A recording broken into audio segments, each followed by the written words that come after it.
the president speaking to Nigeria. It's a totally empty speech. What are you telling us? Bring down, not even one of the demands has been met. And so we are being led with unconstitutional environment, and you are telling us you are, your people are very, very poor. And you are going for presidential jet, you are going for presidential ship or whatever is it, what have you. The cost of governance is enormous.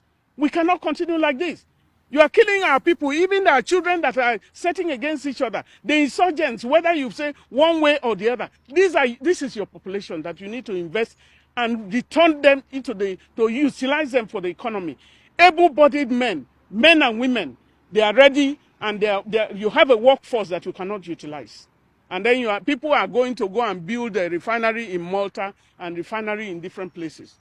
For women in Nigeria, if you go and ask a man, please, I need money for the children, already protest starts from your own house. And so all of those things is happening in our houses.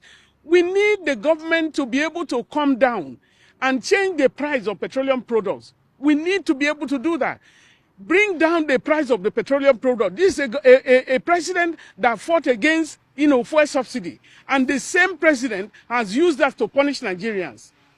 And we are saying, you are looking at Nigerians, yes, you are seeing so many things that is happening across the country. We as mothers in the land, what they are doing is turning our children against us.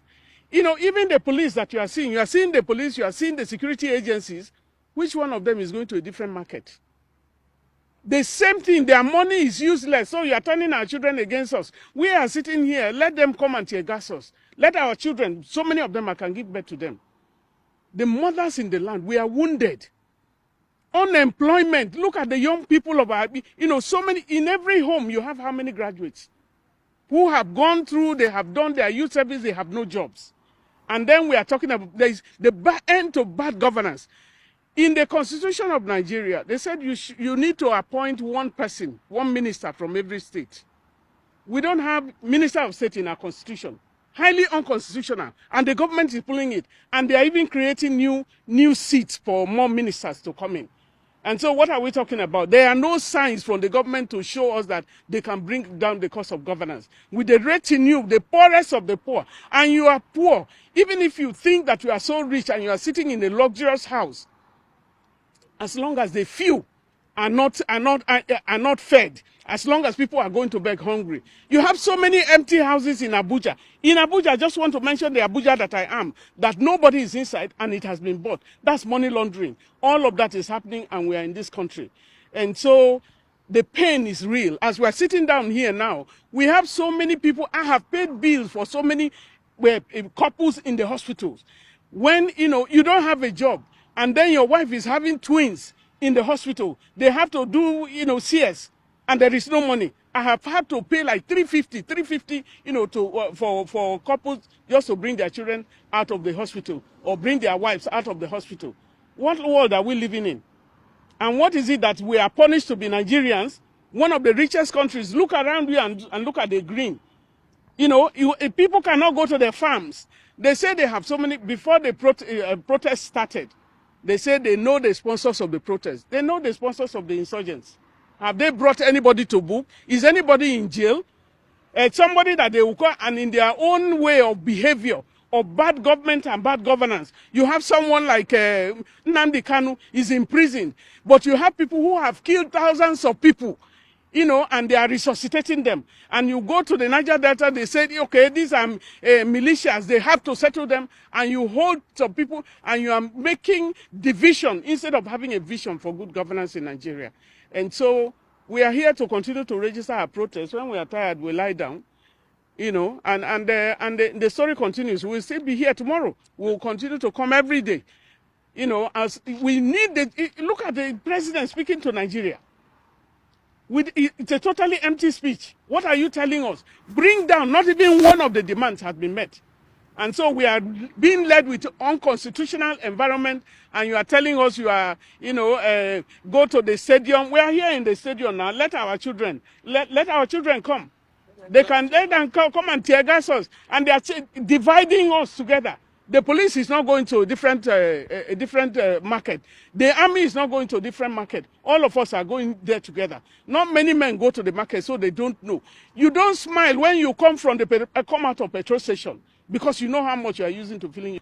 I think it's such a shame that the very person who is talking about come to dialogue before I listen to you was one of those who was on the protest ground in 2013 to say that this is bad government. This is bad government of President, Jonathan. You need to pack and go. End to subsidy. There is nothing like subsidy. Cancel them. And the government took a decision that made people to go back. They slashed down. They went back on their point about the fuel subsidy. They went back. And so you do something that makes people know that you are listening to them. And then, when you go on campaign trails, before you campaign, they want to go to the field again. You can't come to address people at the protest ground. But you can go, when it is time for you to go and deceive people again. We knew what happened during the elections, but we don't want to go there. I remember we led, a delegation to the National Assembly before, and somebody said, but you did not vote for us. And my point is, we did not vote for you, but you were on this seat, which means you pretended to have been voted for. And so you collect the seat, you need to be able to deliver. And so why are you telling us that we need to come for protest? There is no protest leader. And when we are going forward, why can't you just do something? I can't go to the market and smile from the market. Your people are very, very poor, and you are going for presidential jet, you are going for presidential ship or whatever is it, what have you. The cost of governance is enormous. We cannot continue like this. You are killing our people, even our children that are setting against each other. The insurgents, whether you say one way or the other, this is your population that you need to invest and return them to utilize them for the economy. Able-bodied men and women, they are ready, and you have a workforce that you cannot utilize. And then people are going to go and build a refinery in Malta and refinery in different places. We have refused to be intimidated by the state. We have refused to be threatened by whatever force of security of the state. As you can see, they've driven our children away, tear-gassed many of the youth, killed many, simply because people are asking for their rights to live a life of dignity through good governance.